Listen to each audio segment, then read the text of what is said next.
Yo creo que el principal aprendizaje es siguiendo el concepto de Bourdieu, el sentido del juego. El sentido del juego se construye en relación al espacio. En el caso del fútbol, eso es muy patente. Más que 22 sujetos corriendo detrás de una pelota, hay principios de organización del espacio, de roles que deben cumplirse y de liderazgos que deben ejercerse, que es fundamental para que un equipo pueda desplegar un estilo de juego en particular. Eso se expresa mucho en las estrategias y las tácticas, ¿cierto? Cuando uno ve, por ejemplo, un equipo ofensivo como el de Chile, ¿cierto? Que sale a presionar en todos los rincones de la cancha, no es una forma de juego espontánea, surgida de manera espontánea. Hay una planificación detrás, hay un sentido del juego detrás, que marca de cierta manera un camino a lo largo del tiempo. Y táctico en el sentido de que es necesario también responder eh, a circunstancias o coyunturas que se producen a lo largo del juego y que no muchas veces y que es imposible de planificar. Y los jugadores tienen que aprender a dar respuestas adecuadas a esas contingencias. Pienso que llevado al caso de la ciudad para movernos en el espacio urbano es indispensable poder desarrollar estrategias y tácticas, incluso siguiendo la concepción que Desertó da de estrategia y de táctica. Es decir, es necesario eh, tener una perspectiva de futuro, estrategia, respecto de cómo uno se va a mover en la ciudad, por ejemplo, o con quiénes va a compartir ciertos espacios, pero también hay que estar preparado para responder a coyunturas y circunstancias específicas.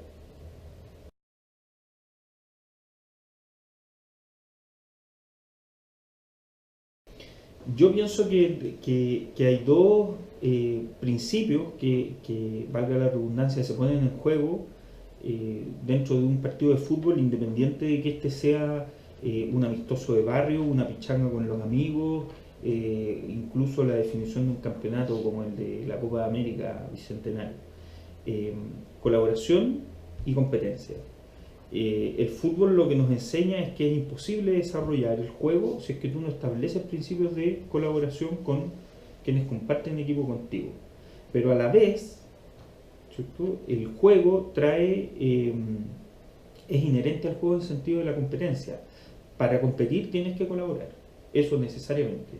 Si tú no colaboras, es imposible que puedas competir a un buen ritmo y eso te lo prueba, creo yo, el juego, claro, que despliega, por ejemplo, una selección como la chilena. Eh, Esto que nos enseña que cooperación, colaboración y competencia son dos principios indisociables, están íntimamente relacionados y eh, es imposible, ¿cierto? Y creo que además no es conducente tratar de establecer como si fueran dos principios paralelos, que circularan de manera paralela. Para competir necesariamente tienes que colaborar y sin competencia la colaboración no tiene gran sentido.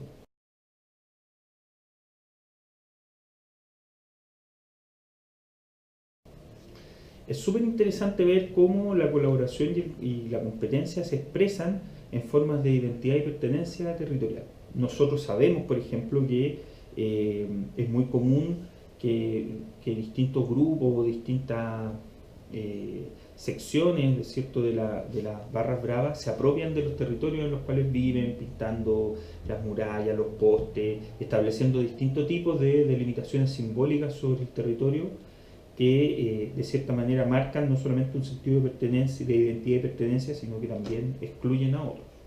Pero esas delimitaciones de identidad y pertenencia no son fijas en el territorio, también son móviles y eso uno lo puede ver cuando estos grupos, principalmente los miembros de las barras bravas, se desplazan, ¿cierto?, desde su territorio hacia el estadio. ¿Cierto? ¿Cuáles son las líneas de Transantiago, por ejemplo, que toman? ¿Por dónde circulan? ¿Cuáles son las calles por las cuales circulan cada uno? ¿Cuál es el límite que uno no puede traspasar de calle, ¿cierto?, del espacio urbano para no encontrarse con la otra barra, etcétera?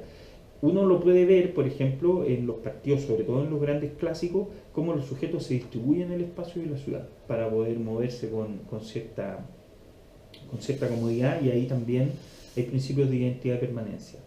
Pero también es interesante observar el hecho que en el caso de los partidos de la selección, esas relaciones que podríamos decir excluyentes no necesariamente se manifiestan.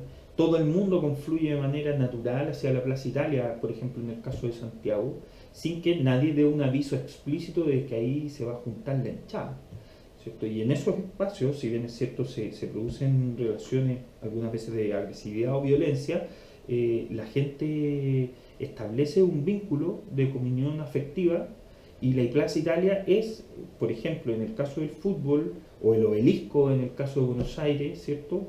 Es el centro, el espacio urbano donde confluyen identidad y pertenencia de carácter nacional.